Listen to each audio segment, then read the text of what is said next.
अब नेक्स्ट हम बात करते हैं इजनोफिल्स की। इजनोफिल्स जैसा आपको नाम से पता चल रहा है, इजनो एसिड डाई होती है जिसका स्टेन किया जाता है सेल्स के साथ में।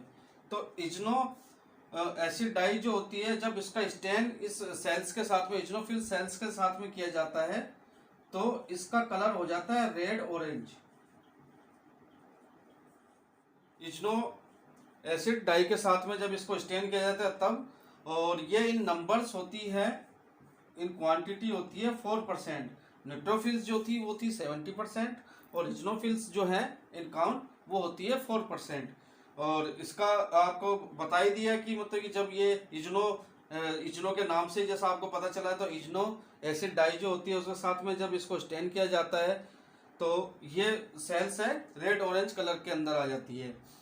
फिर दूसरी बात इसके अंदर आती है कि इसका न्यूक्लियस जो होता है, इस सेल्स के जो न्यूक्लियस होते हैं वो लोब के अंदर होते हैं। ये आपस में क्रोमेटिन प्रोटीन के नाम के फाइबर से आपस में जुड़ी होती है। इनका सबसे बड़ा जो मेजर रोल होता है वो रोल होता है एलर्जिक रिएक्शन देना।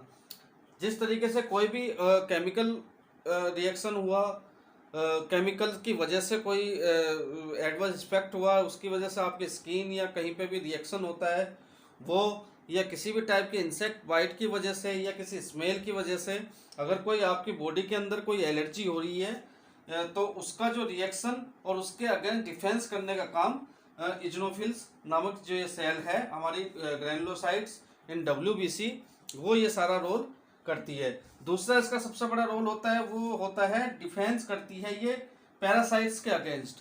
पैरासाइट्स आपको पता है एक तरह के परजीवी होते हैं जो लिविंग ऑर्गेनिज्म के ऊपर या लिविंग ऑर्गेनिज्म से अटैच होकर वो अपना जीवन व्यतीत करते हैं या वो जिंदा रहते हैं। उनसे बचाने के लिए जो सेल्स हमारे शरीर के साथ लड़ती है पैरासाइट से, तो वो होती है आपकी इजनोफिल्स। मेनली आप मान सकते हैं मुख्य तौर पे पैरासाइट से लड़ने का काम जो करती है वो करती है इजनोफिल्स। ठीक है, उसके बाद में हमारी जो दूसरी आप हमारे दो डिस्कस हो चुकी है, न्यूट्रोफिल्स और इजनोफिल्स। उसके बाद में हमारी तीसरी जो सेल्स है ग्रेनुलोसाइट्स के अंदर वो आती है जिसका नाम है बेजोफिल्स। बेजोफिल्स होती है इन नंबर्स, हमारी सेल्स आ गई ये बेजोफिल्स।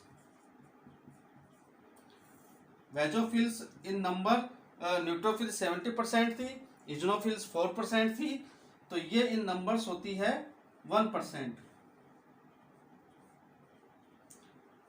ये 1% तक मिलती है हमारे इसके अंदर ब्लड के अंदर WBC के अंदर।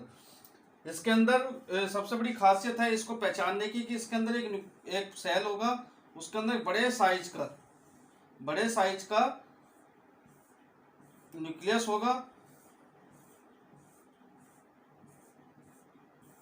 और उसके चारों तरफ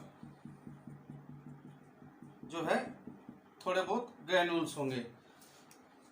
किसी भी डाई से या बेसिक डाई जो भी होगी उससे अब हम इसको जब स्टेन करते हैं तो इसका कलर जो है वो ब्लू आ जाता है। बेसिक डाई से स्टेन किया, ब्लू रंग स्टेन करने या ब्लू रंग का सेल्स का स्टेन हो जाता है। अच्छा, दूसरी बात इसकी जो है, इसका सबसे बड़ा इसका जो रोल होता है, सबसे एक तो उसी तरह का जिस तरीके का एलर्जिक रिएक्शन आपकी इजनोफिल दे रही थी, उसी तरह का एलर्जिक रिएक्शन या डिफेंस जो है ये बेजोफिल्स भी करती हैं। इसका दूसरा सबसे बड़ा चीज है एंटी इन्फ्लामेटरी रिएक्शन देना। एंटी इन्फ्लामेटरी रिएक्शन का मतलब ये है कि आपको कहीं भी इंजरी हुई है या कहीं पे भी इन्फ्लामेशन हुआ है, मान लीजिए एक टाइप की ड्रोपसी या स्वेलिंग कहीं पे हुई है, तो उससे बचाने के लिए, उसका डिफेंस करने के लिए बेजोफिल्स जो है ये मतलब ये अपना काम करती हैं। तो ये बेसिक सा मतलब कि सबके हमारी जो है ग्रेनुलोसाइट्स की जो 3 सेल्स थी, न्यूट्रोफिल्स, इजनोफिल्स, बेजोफिल्स, इनके बारे में हमने मतलब कि जाना। अब जो हमारी जो नेक्स्ट सेल्स आती है वो आती है हमारी एग्रेनुलोसाइट्स। एग्रेनुलोसाइट्स यानी जिसके अंदर ग्रैन्यूल्स नहीं है, न्यूक्लियस है न्यूक्लियस भी इन क्वांटिटी, इनके अंदर किसी के अंदर 2 था, किसी में 3 था, किसी में 5 था, या किसी में मतलब कि बड़ा अनकंडीशनल टाइप का था, बड़ा था, जैसा कि बेजोफिल्स के अंदर था। तो एग्रोनोसाइट्स के अंदर जो होता है केंद्रक या न्यूक्लियस होता है, वो इन नंबर्स एक ही होगा। तो हम बात कर रहे हैं अब एग्रोनोसाइट्स की। एग्रोनोसाइट्स के अंदर % थी, और इजनोफिल्स 4% थी, बेजोफिल्स आपकी 1% थी। तो आप जोड़िए, कैलकुलेट कीजिए, 70 + 4 + 1, तो ये हो गया आपका 70% ऑफ WBC। तो 25% WBC आपका ग्रेनुलोसाइट होगा। तो ये ग्रेनुलोसाइट जो थी वो थी 75%, और एग्रेनुलोसाइट्स है वो होगी आपके 20% ऑफ WBC। तो ये आपको कैलकुलेशन आपको याद रखनी है। इसके अंदर सबसे बड़ी बात न्यूक्लियस होगा,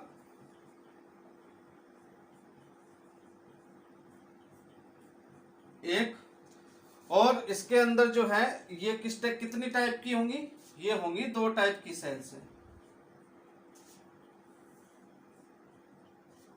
इनका प्रोडक्शन है, प्रोडक्शन भी इनका लिम्फ नोड के अंदर या थाइमस ग्लैंड के अंदर होता है, और ये कलर के अंदर है मोनोसाइट्स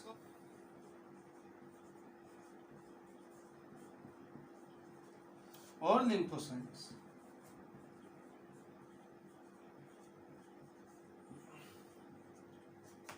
तो 2 टाइप की होगी आपकी, लिम्फोसाइट्स और मोनोसाइट्स।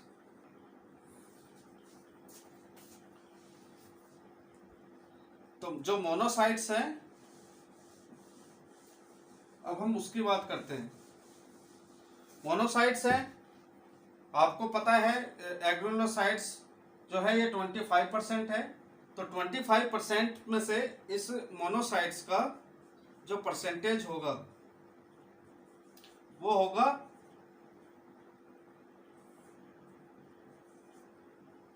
5 to 8% तक।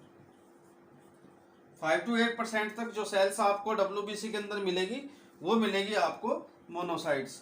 इनका साइज, इन सेल्स का साइज जो होता है वो होता है 12 to 20 μm तक। तो ये इनका साइज हो गया, और इनका जो शेप होता है वो आपको किडनी शेप का, किडनी शेप का या हॉर्स शू शेप का, किडनी जैसा होगा या घोड़े की नाल जैसा होगा। तो ये भी याद रखने वाली चीज है कि इनका शेप किस टाइप का है। इनका शेप जो है किडनी शेप या फिर हॉर्स शू शेप का होगा। इनका साइज जो है वो होगा 12 to 20 μm तक, और ये परसेंटेज कितनी होगी 5 to 8% तक।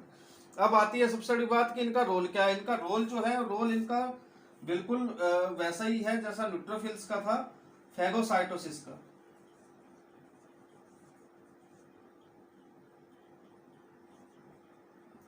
फैगोसाइटोसिस का मतलब वही है कि से लड़ने के लिए ये सेल्स बनी होती हैं।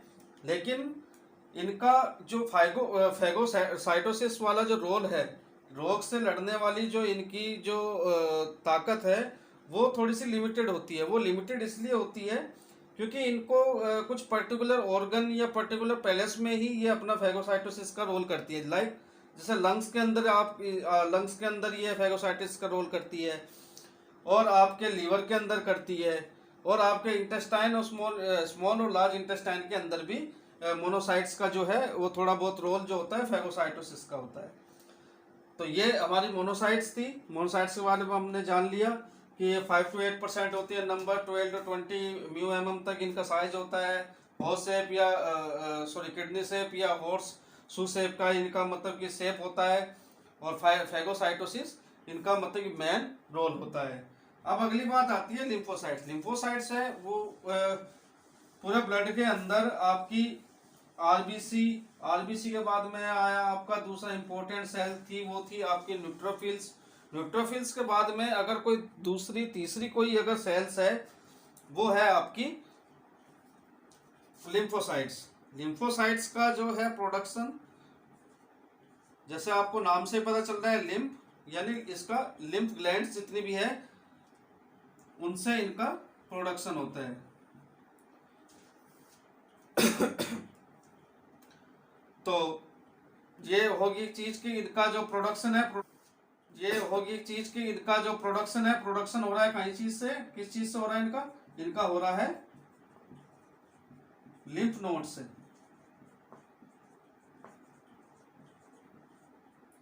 नंबर्स में कितनी होगी, अगर वो 5 to 8% थी तो 25 में से आप कर सकते हो, ये होगी आपकी 17 to 20% तक। तो ये नंबर्स के अंदर होगी आपकी 17 to 20% तक। इसके अंदर भी एक न्यूक्लियस होता है,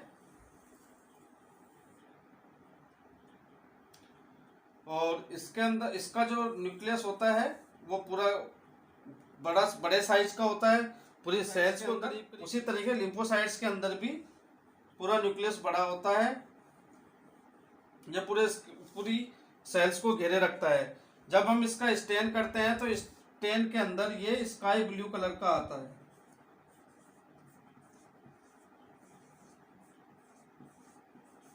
जब लेबोरेटरी में जब आप प्रैक्टिकल के अंदर जब आप इन सभी सेल्स का आप स्टेनिंग करोगे तो आपको जो मैंने कलर्स बताए ये उसी कलर्स की आएंगी। जैसे ये लिम्फोसाइट्स हैं, लिम्फोसाइट्स भी जो है मैंने बताया स्काई ब्लू कलर की होगी, तो ये आसमानी रंग की आपको स्टेन के अंदर दिखाई देगी। अब दूसरी इसकी जो सबसे बड़ी बात है, लिम्फोसाइट्स भी खुद दो टाइप्स की होती है, टी लिम्फोसाइट्स और बी लिम्फोसाइट्स, जिनका डिवाइडेशन इनके रोल के ऊपर होता है। क्योंकि ये जो टी लिम्फोसाइट्स हैं उनका अलग रोल होता है, और जो बी लिम्फोसाइट्स होता है उनका अलग रोल होता है। तो टी और बी, टी लिम्फोसाइट्स है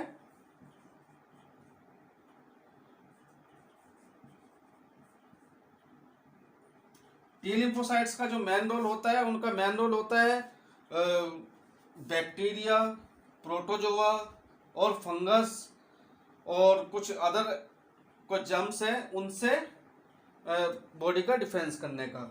उसी तरीके से बी लिम्फोसाइट्स है, कुछ बैक्टीरिया ऐसे होते हैं जो बॉडी के अंदर आने के बाद में इन्फेक्टियस हो जाते हैं। जो डिफेंस करने का काम होता है वो होता है बी लिम्फोसाइट्स का, और टी लिम्फोसाइट्स का जो काम होता है वो होता है आपका साधारण बैक्टीरिया और आपका हो गया फंगस और अदर जर्म्स। इसी तरह बी लिम्फोसाइट्स का जो रोल है, इनका रोल हो गया जो इन्फेक्टियस बैक्टीरिया होते हैं,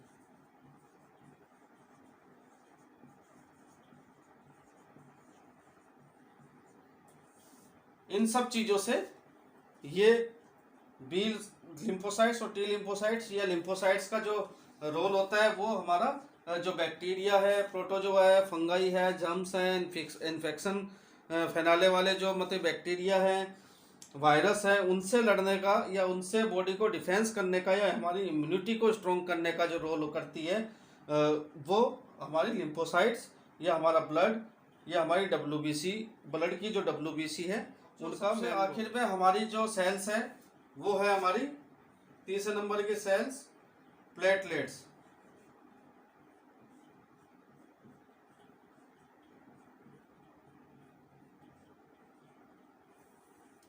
प्लेटलेट्स या थ्रोम्बोसाइट्स।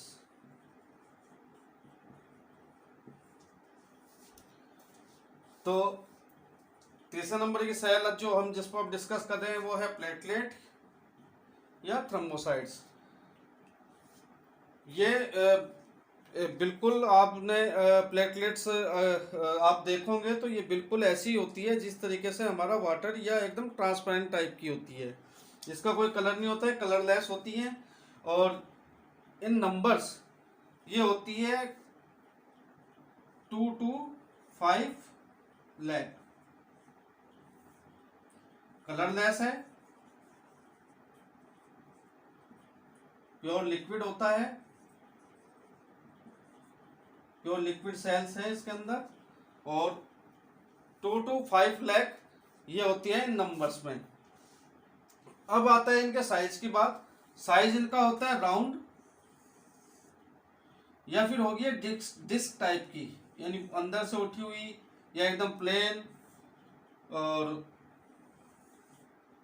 एकदम गोलाई की आकृति के अंदर। तो ये शेप हो गया राउंड या डिस्क टाइप का। इन नंबर्स होगी ये 2 to 5 लाख। इसका कलर हो गया कलरलेस और लिक्विड, इसके अंदर जितना भी है प्योर लिक्विड सेल्स होती हैं। अच्छा, अब आती है जो बात प्लेटलेट्स की कि प्लेटलेट्स बनती कहाँ है। प्लेटलेट्स बनती है हमारी रेड बोन मैरो से। तो बोन मैरो से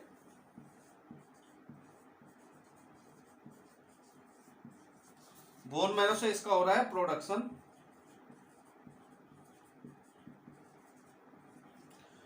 हो रहा है इसका बोन मैरो से। इसके अंदर कोई न्यूक्लियस नहीं होता है, न्यूक्लियस इसके अंदर नहीं होता है। और इसके अंदर जो सबसे बड़ी चीज होती है वो होते हैं इनके अंदर क्लोटिंग फैक्टर। उसको रोल आउट करने के लिए प्लेटलेट्स का रोल सबसे इम्पोर्टेंट हो जाता है, क्योंकि जितने भी आपके कुछ जो लॉस आपकी इंजरी के अंदर होता है फ्लूइड का, तो फ्लूइड का लॉस को फुलफिल करने के लिए प्लेटलेट्स का रोल सबसे अहम बन जाता है, क्योंकि इसके अंदर वो केमिकल्स होते हैं जो प्रमोट करते हैं क्लोटिंग फैक्टर को, या क्लोटिंग प्रोसेस जो होता है उसको प्रमोट करने का काम होता है प्लेटलेट्स का। इनकी जो लाइफ होती है इस सेल्स की, प्लेटलेट्स की लाइफ साइकिल होती है, लाइफ टाइम होता है वो होता है 5 to 9 डेज। 5 to 9 डेज जो है इसकी लाइफ होती है। इस सेल की, प्लेटलेट सेल्स की जो है 5 to 9 डेज इसकी लाइफ होती है। और जब ये सेल डेड हो जाती है उसके बाद में ये हमारे स्प्लीन और हमारे लीवर के थ्रू प्रोसेस है उसको प्रमोट करती है।